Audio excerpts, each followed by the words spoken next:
And just before I do that, I just wanted to mention about a dozen folks went with me down to Carolina Beach State Park and Early Gardens to look for painted buntings, and my colleagues Chelsea put up the trap at the feeder at Carolina Beach.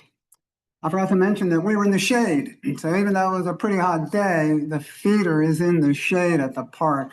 So we tolerated the heat, and Chelsea caught about 10 buntings. 9 of them were females, but the males kept flying around, landing on top of the feeder pole. So everybody got to see it. We went over to Early Gardens and saw a few more males. So it worked out in the end. We had a pretty good time. And so with that, all right, I'll introduce this. Our speaker tonight is Thomas Reed. He is open space manager with Wake County government. So we have Wake County parks, we have the Wake Nature Preserves. We have some pretty interesting properties around to visit and to do the kind of recreation that we do. So, and he's very interested in reptiles, amphibians, invertebrates, collecting information either through his own work or with others and getting that information to help manage the habitats that are in the spaces. And tonight he's going to be talking about moths, but I don't have to say a whole lot more because he has a little bit of intro slide he told me that he put into his presentation for himself. So that's good news because I don't have to say a whole lot. So with that, please welcome Thomas Reed.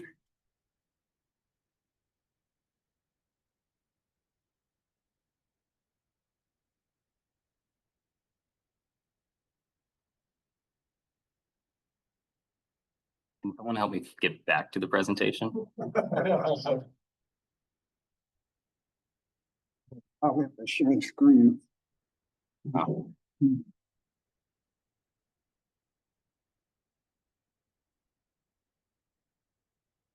Megan, turn that thing on. It's always something technological. We got to do a little techno thing here and then.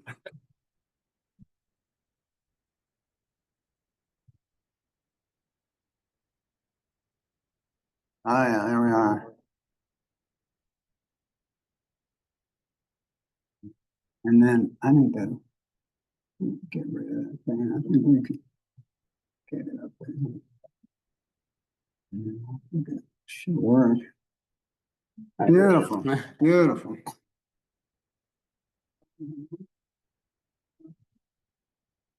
All right. So thanks everybody for having me.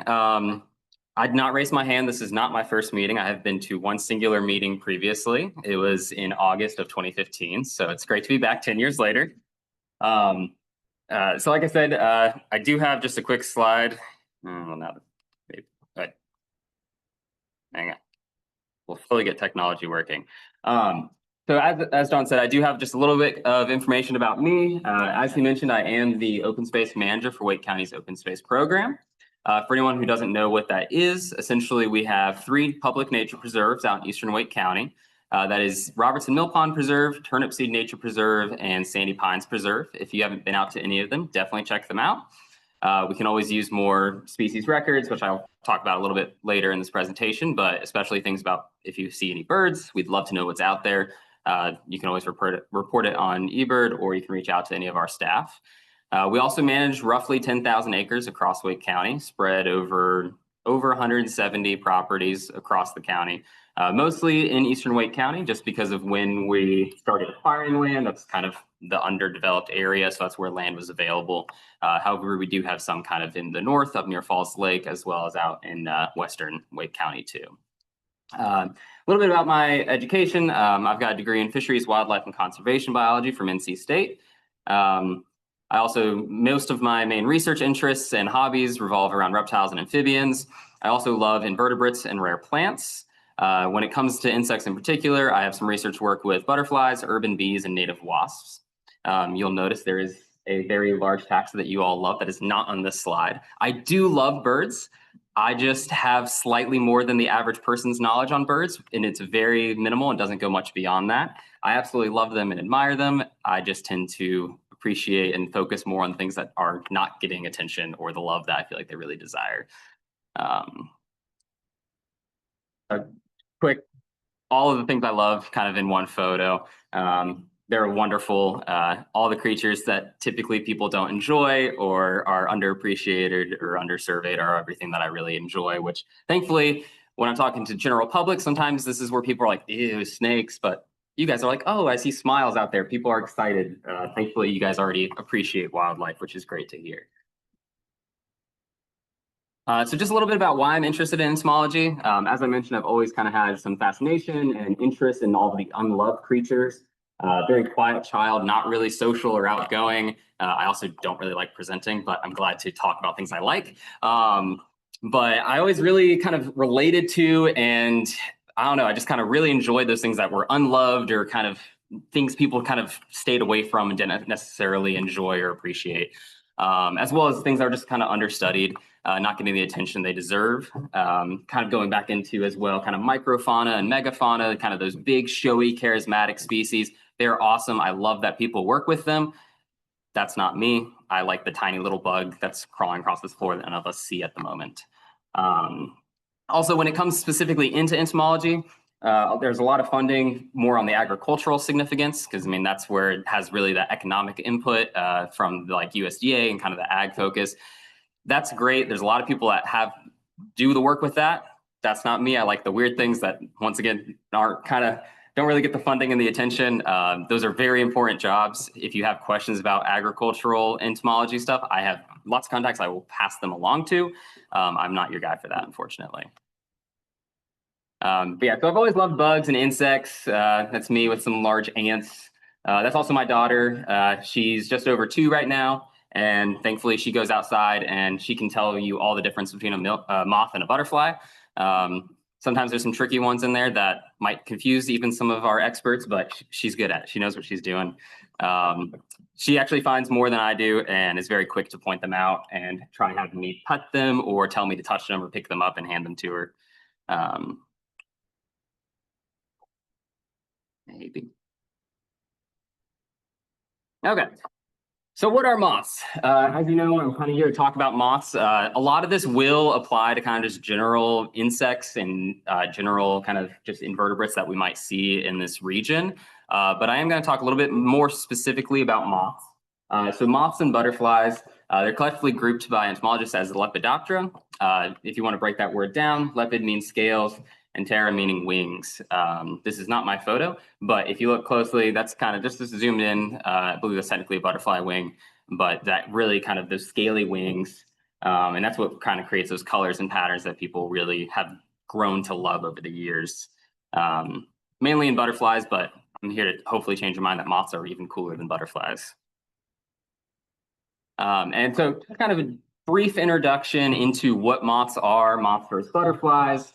There is, as you guys all probably are very familiar with wildlife in general, is wildlife doesn't follow rules. So these are some instances that are going to apply to most butterflies and moths, not all of them.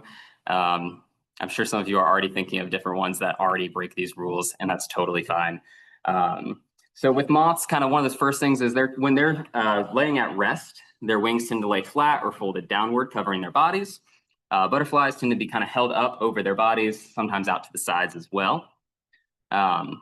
This is kind of just a good example of both. Can anyone point, or I guess let's just yell out left or right. Which one do you think is the moth? Good job. You guys have already been winning compared to the last time I gave this presentation. People thought the monarchs and viceroys were moths and got the question wrong almost immediately.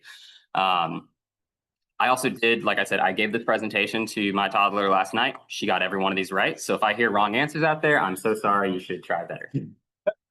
Hopefully at the end of this, you will know all the right answers. So back to their wings. Do moths always have wings? This is kind of, I feel like, a little simplified for this particular group, knowing that you guys are already intrigued by wildlife, but obviously they do not. They do go through metamorphosis, and so you can see they do kind of go through their different instars as their caterpillars, their pupa, and their adult moth. And then next we go into their antennae. So moths have a very feathery-like or thin, almost whip-like their antenna. Whereas butterflies are going to be more slender with either hooks or knobs at the end of their antenna. Let's see. Slowly, I will figure out the technology, I promise.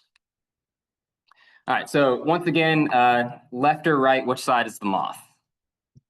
Good job. Now, is that a male or a female moth? All right, a little less of you guys yelling out for that answer, but yes, so you guys are right. That is a male Cecropia moth on the right side. And so you can see very kind of plumose, fluffy, feather-like antenna on him, whereas the butterfly just kind of has that little knob at the bottom. And so this is kind of going into the male or female. And so, like I said, the one on the right is the male. And so what you notice in there is that his antennae are very feathery. They're very large. That's to pick up their pheromones so they can actually find the females. A lot of species, the ones with longer lives, they will travel a lot. But some of the ones that have pretty short lives, if any of y'all are familiar, some of our most iconic moths, some of the larger silk moths, they might only live for a few days, pretty much living to reproduce, and then they die. Many of them don't even have mouth parts. And even if they do, some of them don't even feed.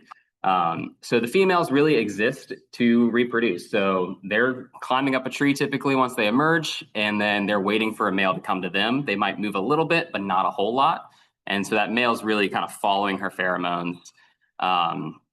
It's kind of just a brief little, let's see if they're laser on. Yeah.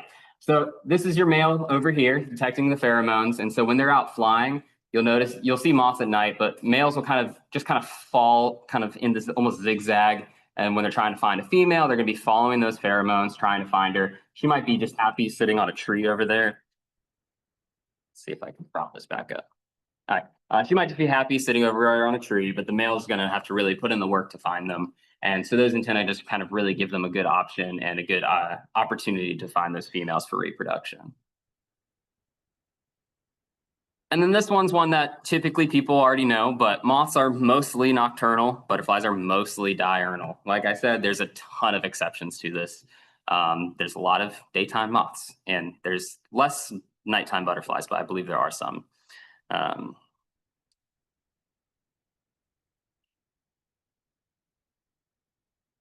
I think this is the last one. But if you wanted to ID the butterfly, which one's the butterfly? Good job. I switched it up. Sorry about that. The moth is on the right.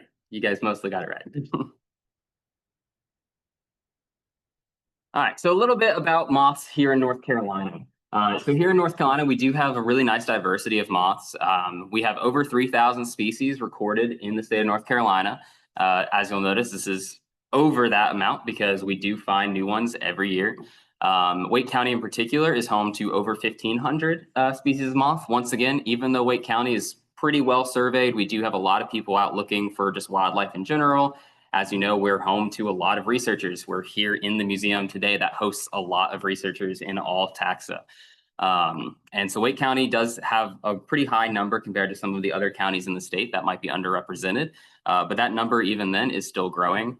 We added, just with Wake County surveys, we added a couple new species to that number last year. Oh, that is the wrong way.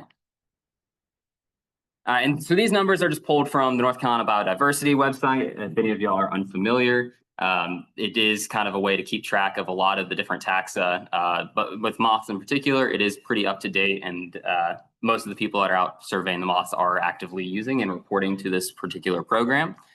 So this is one way that you can kind of find some of our native diversity here in Wake County, or if you live in a different county, you can do the same as well. I just have these numbers kind of catered towards Wake for this evening. I know you guys have members kind of from all over. So you can always just search by either species or by genus of what kind of moths you're looking for. You can also just search by your county, trying to figure out what's in your area. Another great option, which some of you in the crowd do know me and know that I will rant for a very long time about why I actually despise iNaturalist. If you wanted to ask questions about that, I'll gladly talk to you about it later. For some taxa, it is really great for butterflies and kind of entomology in general. Most of my colleagues that work in that field really enjoy it and really want people to report their sightings on there. It's also a great kind of very user-friendly way to just learn the moths in your area, as well as moths, butterflies, and just insects in general. It's a great option. Obviously, I'm sure everybody here already knows about eBird, but kind of it's another one of the situations where for some taxa, there's good options like iNaturalist, and there might be a better option like with birds, eBird. And so why do we care about moths? Why are we here? Why do we survey moths? Why are we interested in them? So moths are vital pollinators. They often work kind of working the night shift and going unnoticed. So as we mentioned earlier, they do work. They are primarily active at night. Most people don't know they're around. You probably have a crazy amount of moth diversity in your own yards that you're never going to see. Anytime I try surveying in my own yard, I'm still finding new species for my yard every single time I go out. And I've been doing it usually once or twice a week for 3 years, and we're still finding new species every night. They also feed the ecosystem. You'll see there's a lovely guest appearance of birds. Many birds, bats, mammals, and other insects, as well as reptiles, which I truly love, feed upon our native caterpillars and moths. Caterpillars are a great food source, especially a little bit more so than the moths themselves, but they feed a lot of the other taxa groups, as well as other insects too. They also have very close relationships with our native plants, kind of that basis of all these different things. Like you guys were mentioning earlier, kind of that native plant certification in your yards is a great way to encourage all wildlife, not just birds, but also all the insects and kind of just a lot of just general wildlife diversity. Moth diversity, as with many other groups of animals, is a great indicator of environmental health. Some of those main threats to moths are kind of a lot of the same threats that are facing a lot of different groups of animals. So one of the big ones with them in particular is light pollution from cities, suburbs, shopping centers. That kind of confuses them, leads to trouble navigating. I'll get a little bit more into that later on in this presentation. It also can lead to increased predation events. If any of you guys have ever been at, say, a crowded shopping center or getting groceries late at night, you'll notice that you might not only see insects around some of those streetlights, but you're going to see things like bats flying around, even some birds. Pretty much when you bring in all of those kind of prey items, things will take advantage of it. Sometimes when we're doing these light sheeting surveys, we're also usually doing bioacoustics and listening for bats as well, because some of our best ways to record these bats is by drawing in all the insects. So while we are finding them and kind of cataloging what we're seeing there, we're also kind of getting some other almost bycatch by kind of recording some of those predators that come in to feed on them as well. Things like toads and frogs you also see at some of those bases of streetlights, or if you have a well-lit porch, which hopefully you guys are turning off your lights. And then obviously the big one, habitat destruction, leading kind of to all these other components, native plant loss, as well as that urbanization. And then lawns and natives, kind of hit on that a moment ago, as well as you guys are developing your certification program. And so one way that you, or kind of a couple ways that you can help moths kind of negate some of these threats and some of these issues is you can plant native plants, incorporate them more into your landscaping. They're going to take less effort on your part, less care. Oftentimes, in my opinion, they look cooler than some of those exotics, and they're going to be really helping the wildlife instead of potentially harming them. Also creating a diversity of habitats in your yard, more diverse plants and hardscapes, you're going to attract more wildlife. And this is, like I said, this is all wildlife. This is not moths. You guys already probably know this whole slide, but also reducing light pollution when possible, turning off lights, and especially turning off bug zappers. You're quite literally bringing things in to kill them. I know sometimes mosquitoes can get a little bit annoying, but in the end, they are still prey. Something is still eating on them. Something loves to find a mosquito at night, even if it's not you.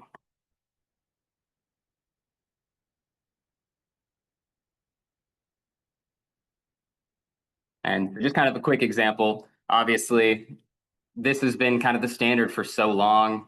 Nothing wants to live there. Maybe a nice hawk would love to perch in that tree and eat anything that comes running through. The wildlife does not want to be in that yard. They want to be in something like this. Don't look too closely. This is a random stock image. Those might all be non-natives. It might be a different state or a different country. I don't know.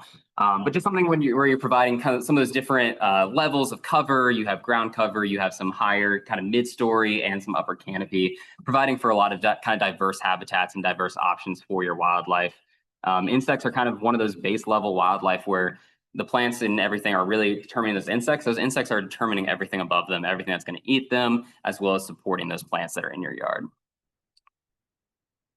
A couple options, diversity of hardscapes as well, things like rocks, keeping rotting logs, anything that's on the ground that provide cover or food. Also leaving the leaves, pretty big movement that gets a lot of publicity, but it really is important for a lot of those other insects. So like when they're in that cocoon stage, or their pupas, they really need to be in that leaf litter a lot of times. Sometimes they'll be in trees for some species, but a lot of them are really going to use that kind of subterranean leaf litter or even underground option to kind of develop into their adult forms.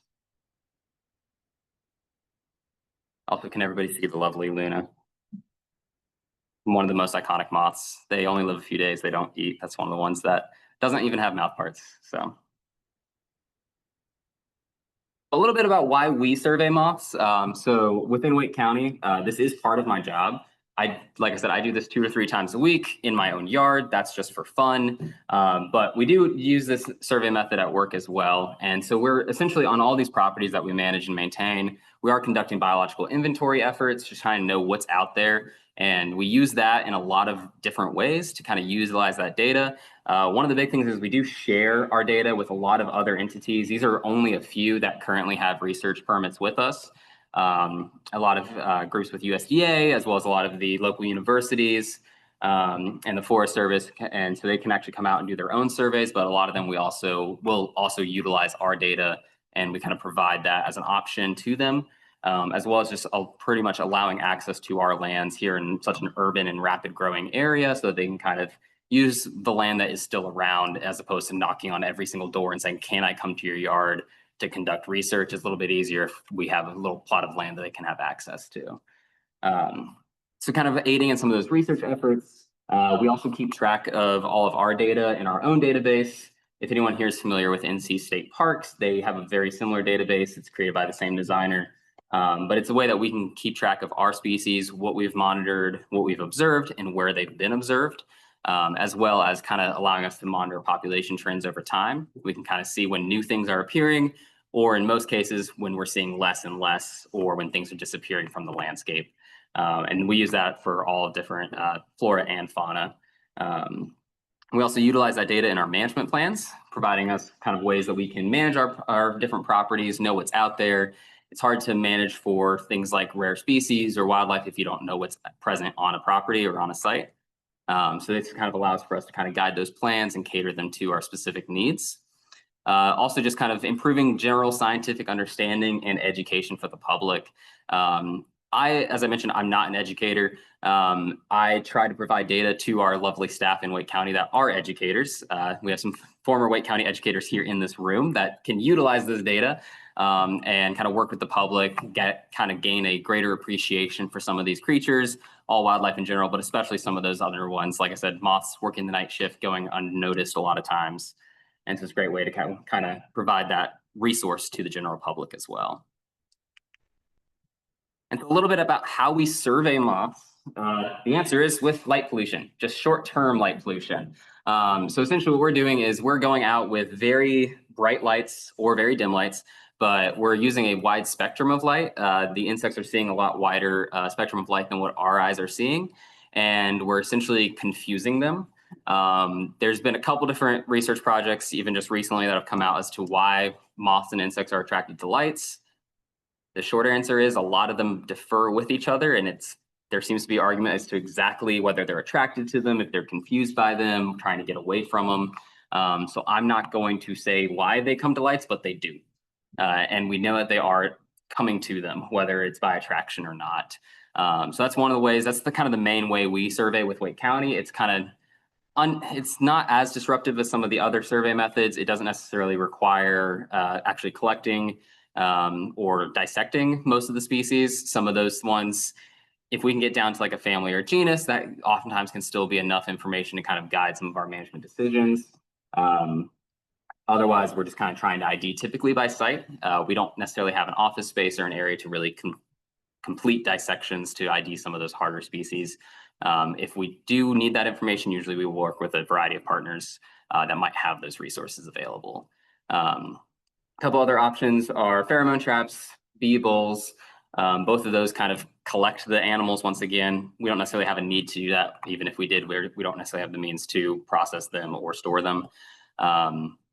As well as moth baiting and visual counts, obviously. But moth baiting essentially involves painting trees with a substance.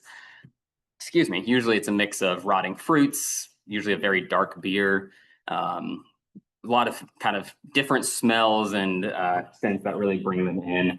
encourages them to come to these trees. You can paint them on a tree in the morning. Oftentimes they'll still be kind of sitting there, possibly feeding on it.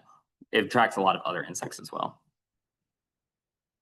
And so, like I said, a little bit about the light spectrum. This section right here, this is the visible light spectrum that we as humans see. Insects, as a rough estimate, are seeing somewhere between here and here. We don't know. They could be seeing a lot wider, but that's what, when you're doing these surveys, usually we're trying to get a couple different components of light, usually a few different options that are producing kind of spectrums here, as well as the visual light that we see, but also some that we're not necessarily processing with our eyes. And so when we're doing these surveys, oftentimes, like I said, we do, typically we're photographing these in the field. We're not really collecting them. A lot of groups do. Insects handle that a little bit better than other faunal groups. And we identify what we can in the field using a variety of things like field guides or different dichotomous keys. And then we also report our findings, like I said, to our database, the biodiversity project, and we do use iNaturalist for this component as well, to some degree, usually in more so in our public preserves. Our non-public areas, we're not usually promoting on there because they're not open to the public. We don't want people having access or trying to gain access to those areas. So these are just some of our kind of common moths in this region. I will say this is extremely skewed. This data is actually just pulling from iNaturalist. And so these are some of the really common ones. They are extremely skewed because things like Luna moths, people see that, it's very iconic. People take pictures of them, they're very excited. Something that is the size of a dime and solid gray or black, chances are, even me half the time, I'm gonna walk right past those moths. I'm not gonna necessarily pay attention to them or think about reporting them. So it is very skewed to a lot of our more showy or colorful moths. Things like the forest tent or eastern tent caterpillar here, this is considered oftentimes a forest pest. Those are those big nests that you see in the trees, those big webby nests. And so a lot of times people see that once again, and they kind of catches their attention. A couple other highlights in here. People really like the polyphemus moths and imperial moths, just because they're big, showy moths, as well as like some of these guys here, the tulip tree beauties as well, just because they're very large. So this is very skewed to the colorful moths, the large moths. These are not our most common moths in North Carolina. I probably should change that wording. This is commonly reported moths in this region. But they are very, very diverse, a lot more than some people realize when they think of a typical moth. Lots of times people are picturing things like the Luna moth and then everything else. Oh, he's just kind of hiding down there. I will say I've given this presentation to, I think, 4 or 5 groups now, very similar versions of this presentation. He's always been hiding there in the corner, and you guys are the only group that has ever actually noticed it. It's never even come up in questions. No one's mentioned anything afterwards. He's just always snuck in there. And nobody has processed it. So great job. You guys are already looking out for cool moths. So you're already ahead of the game on things. Some of these additional resources that are really great for some of these IDing some of these diverse moths. The Peterson Field Guide to Moths is a pretty good one. Caterpillars in North America is also honestly one of my favorites. It's great for kind of keying out some of those caterpillars that you might see during the daytime. Typically, you can see them during the day. They're kind of a nice way to kind of introduce people to moths a lot of times, is you can show them really cool caterpillars. I will say most of the time, the really cool, super awesome looking caterpillars tend to turn out to be the small drab kind of browns or tan moths. Usually kind of boring, or 1 or 2 colored caterpillars tend to be the really showy ones. There are, once again, there's some exceptions. Things like the Cecropia moth has a really awesome caterpillar and a really awesome adult. As well as just general insects. The Princeton Field Guides are a pretty good series as well. If you're really into the photos and kind of photo plate side of things, there are some Audubon guides to moths and caterpillars. They're a little less detailed and cover a lot less species, but they do have really great photos. And so sometimes they can kind of help guide you in the right direction. As I mentioned a little bit about iNaturalist earlier, it is also a great option for helping ID. Don't just trust its ID. It'll recommend things. Oftentimes, it's a great way to kind of get you in the right direction, get you to kind of like the right group of moths, maybe into the right family or genus. But really, you should always be fact checking it. Don't just assume it's correct. There is a pretty nice group of entomologists and just passionate insect lovers that use iNaturalist as well that can definitely help with ID. So even if you can't figure it out, it's a great source to kind of get that additional help to kind of know what's out there.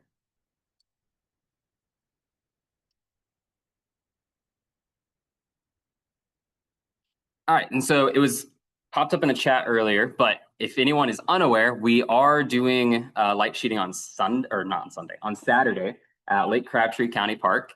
I believe at the moment there's 1 or 2 spots that are still open if anyone's interested. If it fills up, we could probably have some more people show up. It's not the end of the world. So if you're interested, please reach out and we'll get something figured out. So Saturday in particular, what we will be doing is we're going to be using 2 different types of lights. We're going to be using mercury vapor lights, which is this really large bulb here. These are not really used kind of commercially anymore. They were formerly what you used to see a lot on factories and street lights. Essentially, this bulb can burn for years and years and years and years without ever needing replaced.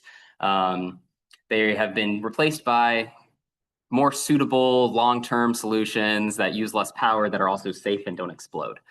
These are very kind of hazardous lights, as a lot of the times. You have to run them through very kind of complicated ballast to kind of get that power correct. Otherwise, they will kind of explode or shatter. And so I'll go back into that a bit more in safety. But so yeah, we're using the mercury vapor lights, very bright white lights. And then we're also, what people are probably, some of y'all might be more familiar with, are black lights and UV lights. We will be using some UV lights as well. Any bright light can work for surveying insects. If you want to survey them in your own yard, you can use your back porch with just a general old light in it. But usually when you're kind of producing a wide spectrum of light, you're going to be bringing in more insects because they're going to be seeing different spectrums for different species. Especially if you're interested in black lights, there's kind of a certain wavelength that works better than some of the other ones, not your typical like party black light, but one that produces a little bit different wavelength. And then we're also use, which some of y'all are probably familiar with, very bright white sheets. That is essentially a way that it brings them in. Usually once they kind of will freak out a little bit by the light, eventually they'll kind of find a happy spot by that light sheet. It also expands the field of vision. We can bring in more things, kind of projecting that light off into the habitat. And it will also give them somewhere to sit and rest, and it provides a great background for grabbing photos for identification purposes. Excuse me. The first time I ever saw one of these very bright white sheets, it was in the middle of the woods, being sat down next to by a lovely Jeff Bean during a bio blitz, and it drew me right in. I had no clue what it was. First time I ever saw it was with Jeff. So I blame him for the many nights I spend staring at a light sheet nowadays. And we also will use a handheld UV torch. That's more so not for moths, but for a lot of caterpillars and other insects. Some of you guys may already know, but a lot of insects do fluoresce under UV lights. And so a great way to find caterpillars. You can see them a lot during the day as well, but you can also walk around at night with a UV flashlight, shine them around, and you can usually see some kind of really glowing, bright colored caterpillars. Especially if you're seeing a lot of moths, they need that other light stage. So you'll kind of see some of those other species along the way. Now, as I mentioned, that bright bulb has some problems. It is not very strong. It is very fragile. They burn very, very hot. So if any of you guys are coming out, you're going to hear this spiel again on Saturday. But when you're using these lights, you don't want to touch them. The oils on your skin, if they get on those light bulbs, and then that light is burning, it burns so hot that those actual oils can end up burning at a different temperature and cause those lights to fracture. When these lights fracture, they go bang. They kind of explode. It's not really safe in general, so we don't handle the bulbs. They're also extremely hot. You don't want to touch them when they're burning, as well as when we pack up at the end of the night. They're still kind of a hazard. They also are a hazard to your eyes. Don't stare at the light. You are not a moth. No matter how much you want to think you're a moth and you really want to touch the light, just don't do it. It's really tempting. I do find myself staring at it from time to time, and I have to even remind myself, like, step away. But you'll also see sometimes, as far as things to bring if you are coming out on Saturday, I do recommend bringing a flashlight as well as a headlamp. You'll probably not use them all night. It is very bright. As you can see, you can see everybody around you. Some of y'all may know Joanne St. Clair. She's right there. I know she's a member as well. But you can kind of see everything. You don't really need the light, but it's a great kind of before we get set up, as well as at the end of the night when we're packing things up. If anyone's still hanging around, I will gladly put you to work to help load things up. It does take a little while. And so lights are definitely helpful. You can also wear sunglasses. you will look a little funny with a headlamp and sunglasses on. But if you find yourself really sometimes looking at those bright lights, sometimes it is nice to have a little bit of sunglasses. We also do have electric cables that will be running around, kind of running between the lights and the little picnic shelter that we'll be at. We may be running a generator as well. So just kind of being aware of your surroundings and not running because there are tripping hazards. These bulbs are very bright. They're, like I said, they're not common. They're not really made or produced very much for general market. So they are very expensive. So please don't break them. And so, yeah, that's kind of general safety for the night. And a little bit about survey etiquette. So if you do have flashlights and headlamps, please keep them pointed down.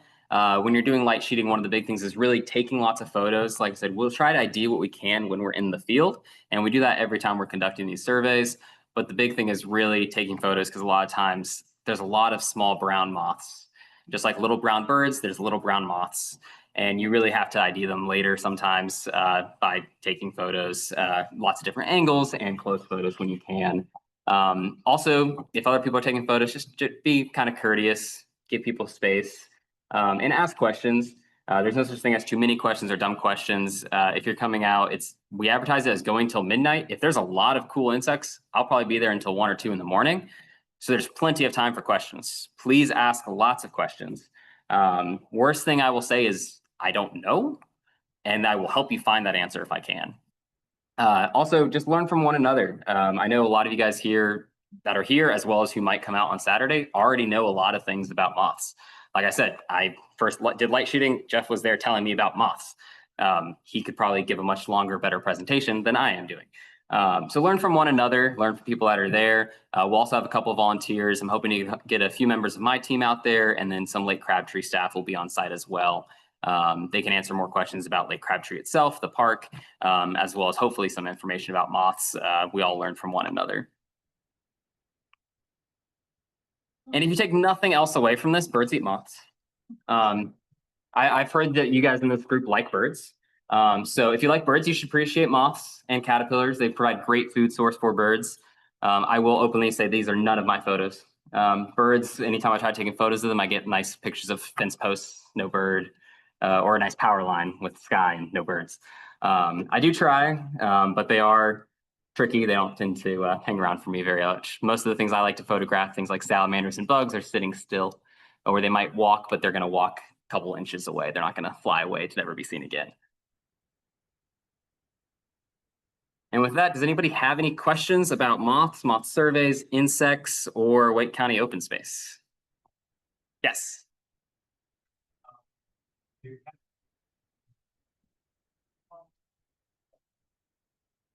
So caterpillars are typically going to grow into either a moth or a butterfly. There are also other life stages of insects that are not moths or butterflies. Sometimes the flies as well will have things that look a lot or resemble a lot of like a caterpillar. So really kind of getting into caterpillar ID is something that someone else could give a presentation on, that's not me. But there are a lot of kind of caterpillar lookalikes that do turn into other things, but there's not like a caterpillar just stays as caterpillars.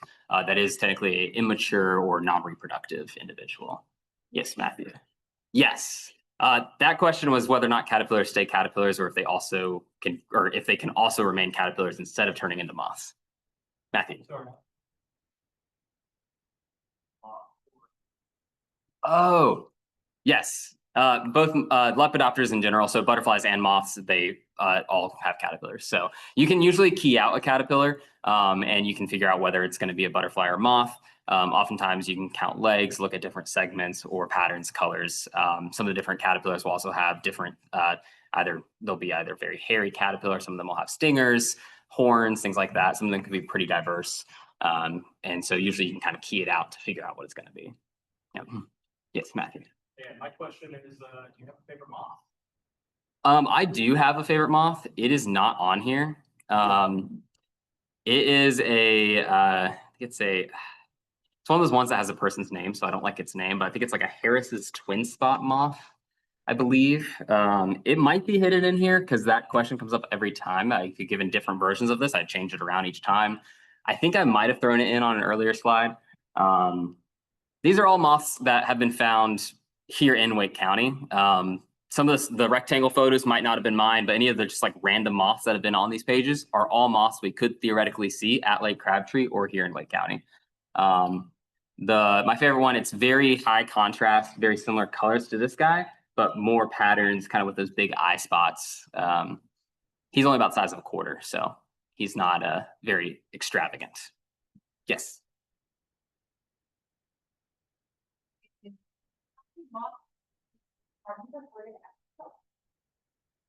So the question is how many I've recorded at my house, which that is a great question. I have an Excel file, but I do not have that information memorized. I did just add a couple species to it on Thursday that have not made it into my data sheets yet. A lot is kind of what I can tell you. Insects in general, I have had hundreds of insect species recorded just at my house. Moths, I'd have to actually look at the data sheet to know how many that is. She might know. She's pretty impressed. I mean, she's probably gonna tell you 4. And just be wrong on that, but she's still working on numbers. Yes.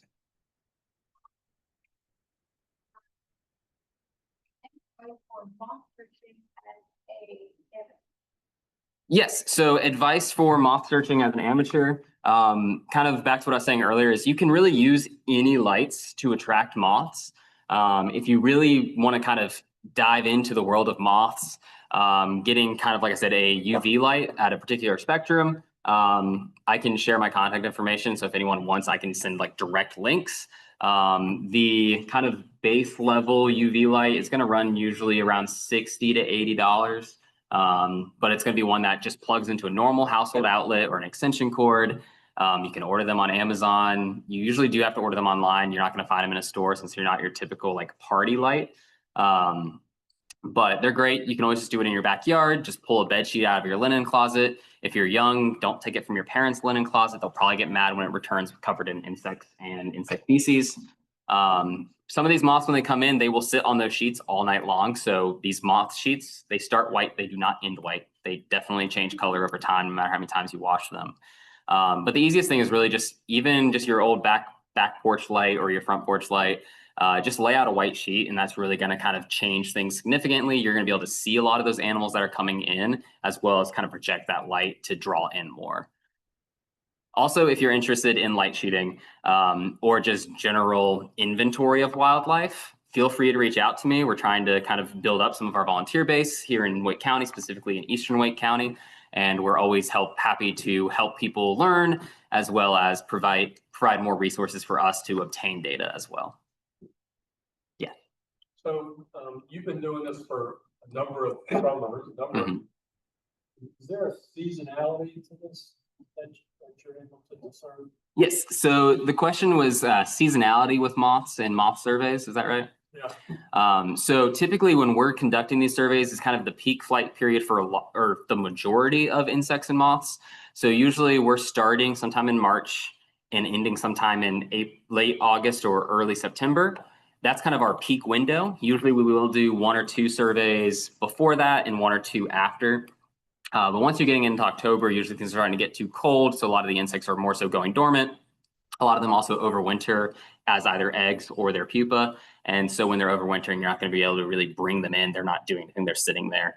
So it's really those warmer months. They do kind of go through windows of kind of peak flight period or activity periods. So things like Lunas tend to have 2 or 3 flight periods. So you're going to really see like waves where 1 week you might see a lot of Luna moths. 2 weeks later, you're not going to really see any. They'll kind of go up and down. Using some of those different features like iNaturalist or Biodiversity Project, you can really kind of look at some of those seasonality changes as well, and you can kind of map some of those different species. So if you're really kind of targeted species searches, you can kind of focus in on some of those activity periods. They do vary year to year, but usually they're around the same. That flight period for a lot of these moths has been getting bigger as we are experiencing warmer years and warmer summers, as well as kind of seasonality kind of playing into the weather side as well. Is we're not going to be out when it's raining. If it rains on Saturday, when you register, I have your emails. You'll get an email that will cancel it. When it's raining, some moths are flying, but they're really not. They don't fly well in the rain. Same with butterflies. The rain just really gets to them, affects both the pheromones as well as their wings, and kind of has some issues with them flying. Yes.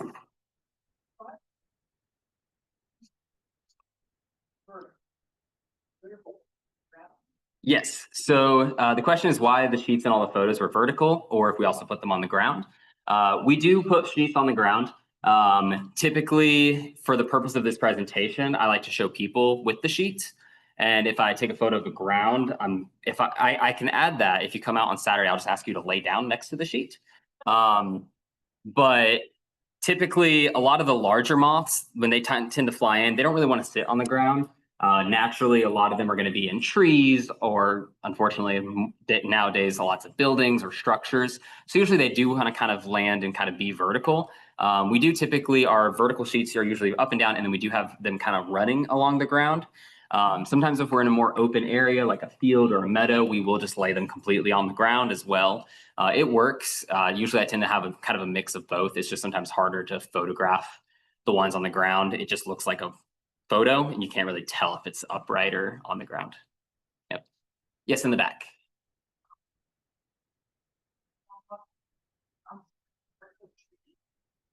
Yes. So the question is whether or not moths depend on certain species of hardwood trees. And so, yes, like many of our insects, a lot of our moths are kind of host dependent. Some of them are very specific to exact species. Things like the bald cypress sphinx feeds on bald cypress, very appropriately named. Things like our polyphemus and our luna moths, they tend to just be more so hardwoods, and they'll kind of have a few that they'll feed on. So to a degree, some of them really need particular trees. Another kind of iconic moth that a lot of people know up here, a little strawberry lemonade looking guy. This is rosy maple moth. Once again, very appropriately named. They feed on maple trees. And so a lot of them do kind of have very host specific plants that they need. Usually that's more so not for the adults, but that's really for their caterpillar stages to be able to feed and grow. And did you have another follow-up question? I saw your hand go up. I love questions.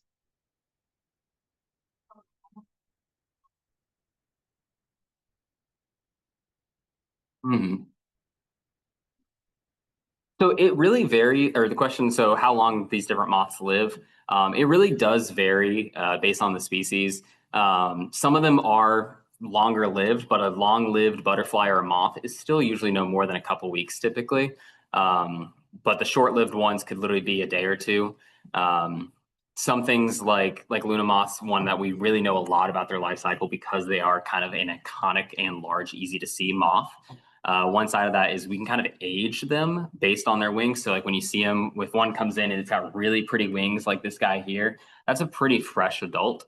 But oftentimes you'll see them come in and they'll have wing damage. Oftentimes you can tell if they've been attacked by a bat, but maybe got away, or a bird. And so you can kind of be like, okay, well, that one might be 3 or 4 days old, just based on some of the wear and tear on its wings. But a lot of these other species can live quite a while, but still, once again, a long-lived moth might still only be a week to 2 or 3 weeks. I'm curious what actions are being taken as a result of all the survey. Yeah, so kind of the decisions we make from the survey data. So a lot of it is, like I mentioned, some of these moths have kind of specific hosts. And so the big thing is really managing the kind of those lands and those habitat types that they require. A lot of other groups out there are really kind of focused on some of these other taxa. Things like insects are usually more so looked at it from the agricultural component. So for us, we really try to look at some of those more rare, uncommon species and kind of make sure that we're providing for those individuals. We're not making single species management plans anywhere. It's just making a more informed decision for the overall species at a property.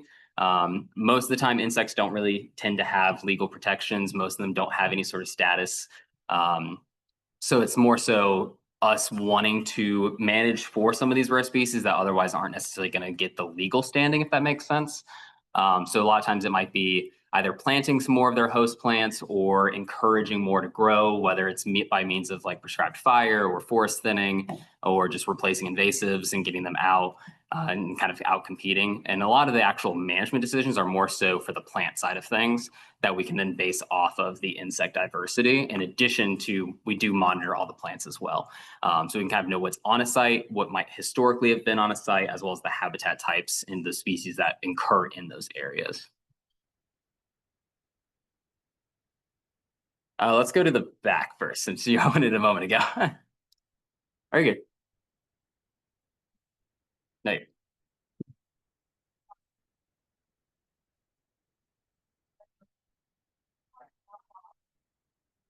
Lanternflies look a lot like a moth.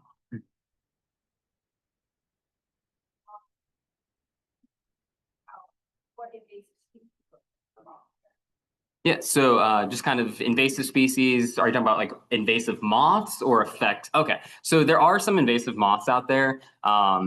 They're less invasive moths than a lot of the other groups of animals, but they definitely are out there. Here in our region, we don't actually have too many invasive species of moths, which is kind of nice. One of them that is our non-native, I don't know if it's truly determined as invasive or not, is the Ailanthus webworm moth.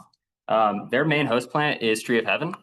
And so kind of as they do feed on a couple other things, but one situation with them is they're really pretty, but entomologists, they kind of use them as a tool because they're not really seeming to really be that damaging to anything else. They're not really feeding on a lot of kind of like either forestry or agricultural products, but they do kind of help us map out tree of heaven.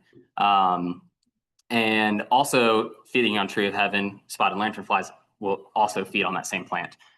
So I know some of I've got a buddy who's with an agency. I'm not going to name him, but he does some work with some invasive insects, and so he actually kind of will utilize some of those Ailanthus webworm moths to kind of look at some of those species distributions with tree of heaven, as well as potential monitoring and tracking of some different areas where you might start seeing appearances of spotted lanternflies as well. Most of the moths that we see tend to be more so considered pests. Even sometimes it's more so that a lot of our natives might be considered pests more than necessarily an invasive species coming in. But that's more so like things that might feed on textiles. So you have kind of the textile pests, things like people using mothballs. They don't want moths and caterpillars and things like that. But there definitely are invasive moths as well. Yes.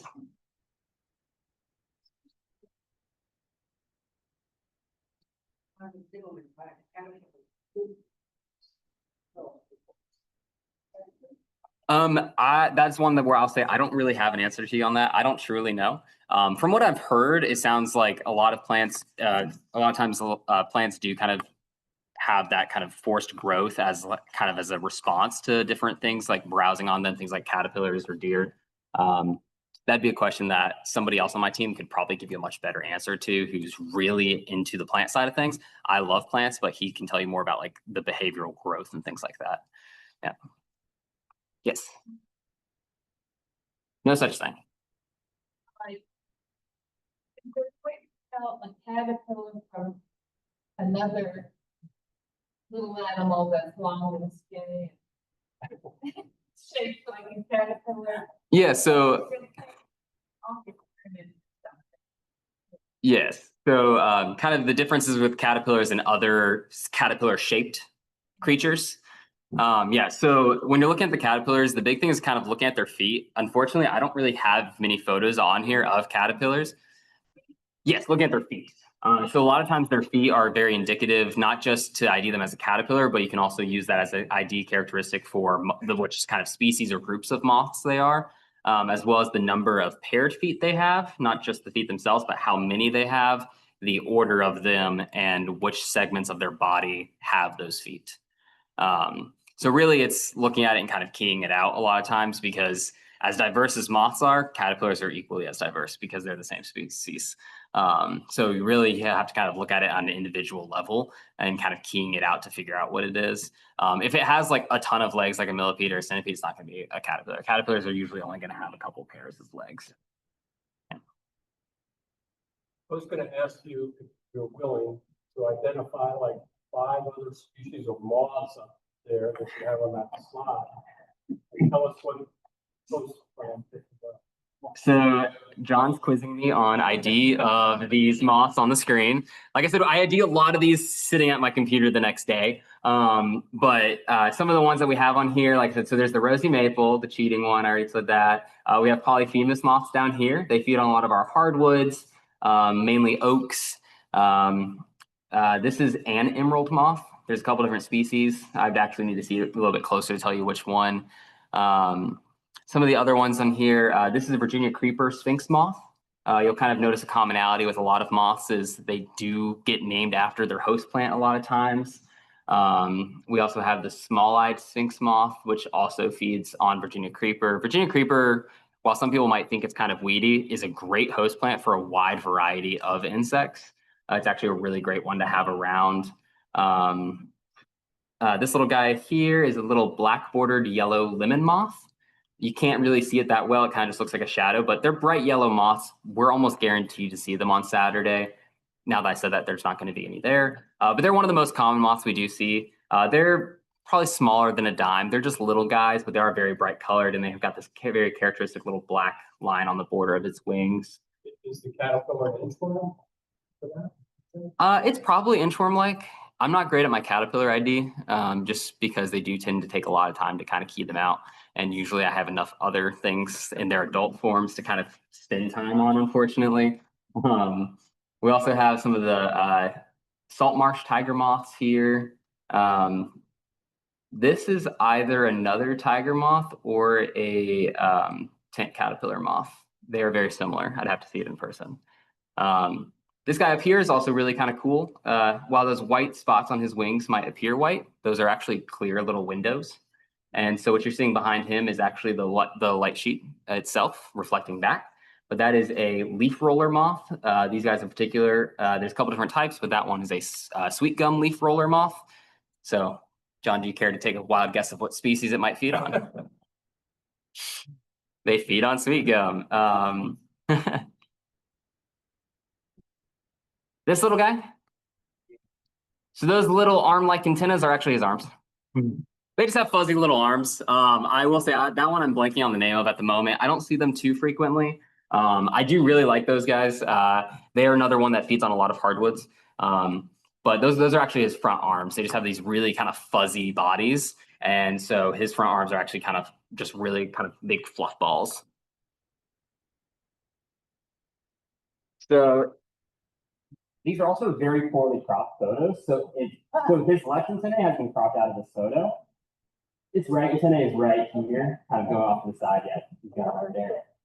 And so sometimes they kind of pull back and not always in front of him. But those are his front legs. That's why they look like legs. I think we had a question back there. Yeah.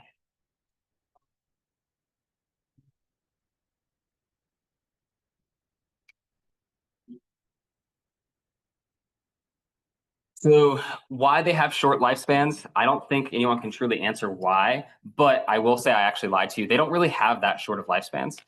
They just have short spans as an adult. So a lot of these things, they're living as a caterpillar and feeding and growing, kind of growing from an egg to their first, second, third, sometimes even fourth or fifth instars, where they're getting bigger and bigger. I also, just in my hobbies and free time, I also raise a couple species of moths. Such as Cecropia moths. They only have one flight period in the summertime. So they hatched a month and a half ago, and they're going to be caterpillars until probably late August. And then they're going to turn into their pupa and eventually be adults next year. They'll emerge as adults late winter into late spring, kind of that window of time there. So they're living almost a year, if not a full year. So they might actually have much longer lifespans, but as that adult form, once they produce that, it's like really that adult form, they are primarily focused on reproduction, finding a mate, and that's the purpose of they have to travel to find that mate.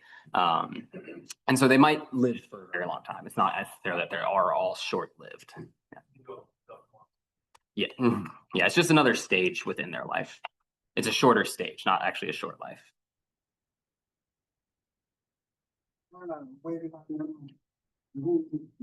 Over on the right side, it is an emerald.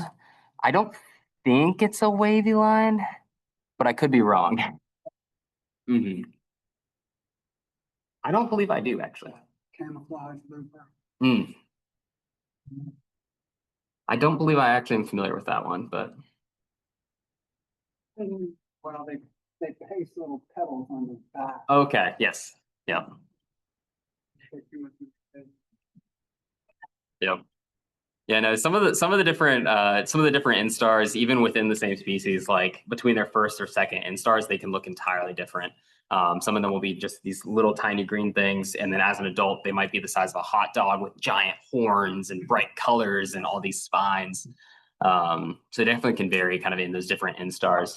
I don't know which species of emerald that is. A lot of the emeralds are kind of hard to tell. I will say the colors on the laptop are a little bit better. This is a red bordered emerald here. I think this one over here is actually a cypress emerald, if I remember correctly. They're another bald cypress specialist, which we don't get a lot of in Wake County, just because when you think about Wake County, most of you here probably don't really know there's a lot of bald cypress here. That's because there's not. There's really kind of just some natural, really nice natural bald cypress swamps in eastern Wake County and the Wendell area. And so we do get a lot of kind of cool cypress specialists out in that area. Yeah. Helpful to have night blooming flowers in the yard? It definitely, so question is kind of the importance of night blooming flowers. I think the short answer is as much diversity as possible, whether that's daytime, nighttime, things that don't necessarily flower very often or have showy flowers. And kind of having diversity of species is really going to accommodate the most things. It's just having as much as you can. Like I said, a lot of these aren't really necessarily feeding as their adult forms. Some of them are, but for the most part, it's really their caterpillars that are feeding. So the nighttime blooming might be a little less significant compared to more so your butterflies and bees that are going to be out there actively pollinating all day. A little less so at night for the moths. Yes. A lot of the moths that are most familiar are ones that are closely related to butterflies. Mm-hmm. But there's also these other moths that are like really early evolutionary branches, and maybe the moths that are several groups. How many are any of those from the early groups? How often do you see some of these early groups? So looking at some of the early or taxonomic and evolutional early stages of moths, that is one that I will defer to. I don't know. I don't know so much the evolutionary side of moths, more so just general ID, presence, absence, and kind of habitat guidelines based off of that. Somebody might be able to give you a better answer. I'm sure there are people, it's not me. All right. Good round of questions.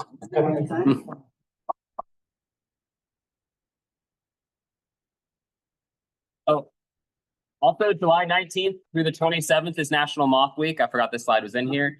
There's a lot of great moth opportunities all around the US. North Carolina actually does tend to have quite a few opportunities out there. A lot of the different parks, nature centers, museums and stuff all kind of throughout North Carolina. A lot of them do participate in this. I participate by doing moth shooting. If you're interested in moth shooting, like I said, there are opportunities. I don't necessarily advertise them to the public. But if you are interested, I know many of you have been out white shooting with me before. It's a great time, really just kind of hanging out and looking at cool animals all night. But if you go online, just search National Moth Week, it'll come up and you can kind of view it by, it's kind of blocked at the moment, but on the top of the homepage, there's a list of local events. And you can go there and you can kind of see, you can filter it by, I believe, region. You can look at North Carolina, or you might be able to view it on a map. And you can see a lot of different ones, that different offerings, either daytime programming or actual moth survey efforts. I believe Matt has one. Yep. If you want to promote it. Doing a kitty program, so I'll be setting up, and it's all part of National Moth Week. So, Are you guys doing it? Yeah. Yeah, there's more opportunities. Like I said, there's a lot of opportunities during National Moth Week. If that week's a very busy week for you and you can't come out this Saturday and you're still really, really interested, or you just really want to learn more about moth surveys, reach out. Usually I'm doing 2 to 3 nights a week. I've got 3 this week, and I think 3 or more next week as well. So it's pretty frequent in the summertime. So if you're interested and can't make any of those kind of public dates, I'd be glad to have you out another night. No, he does everything. Yeah.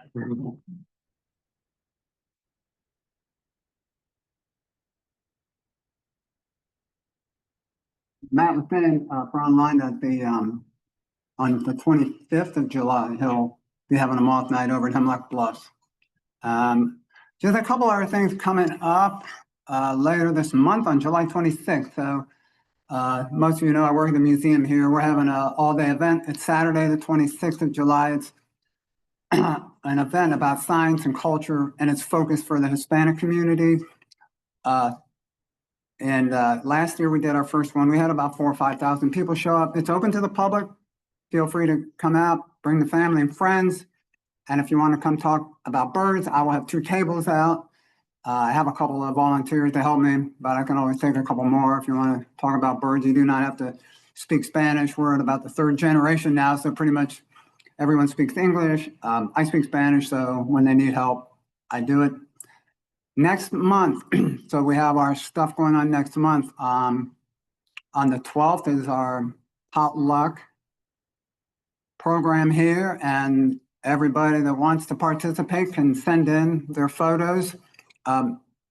Missy has agreed to collate again, and if you're, you got to get them to her by, check the calendar. She gave a deadline, but if you miss it, I'll take them and help put them together. And together we'll do the program.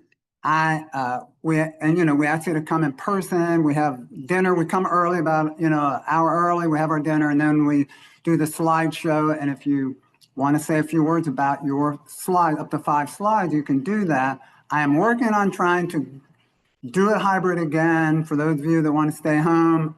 We tested something tonight. It didn't work, but the AV guy swears he can get it fixed by next month. We'll see.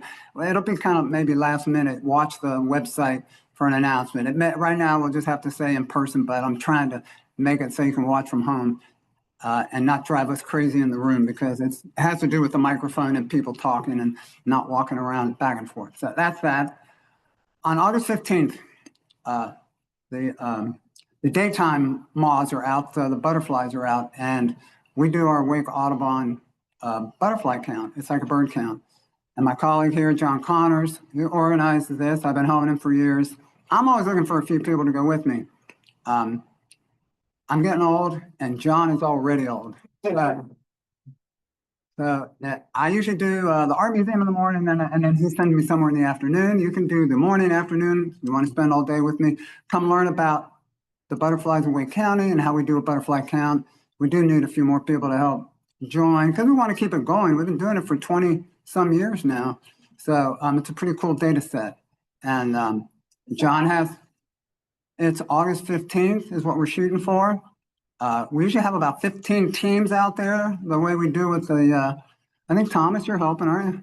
Yeah. And so there's little groups of people out there, just like the bird count, but I'm always looking for some help and wanting to train people to pick up. So that'll be August 15th. So those are 2 things that I know.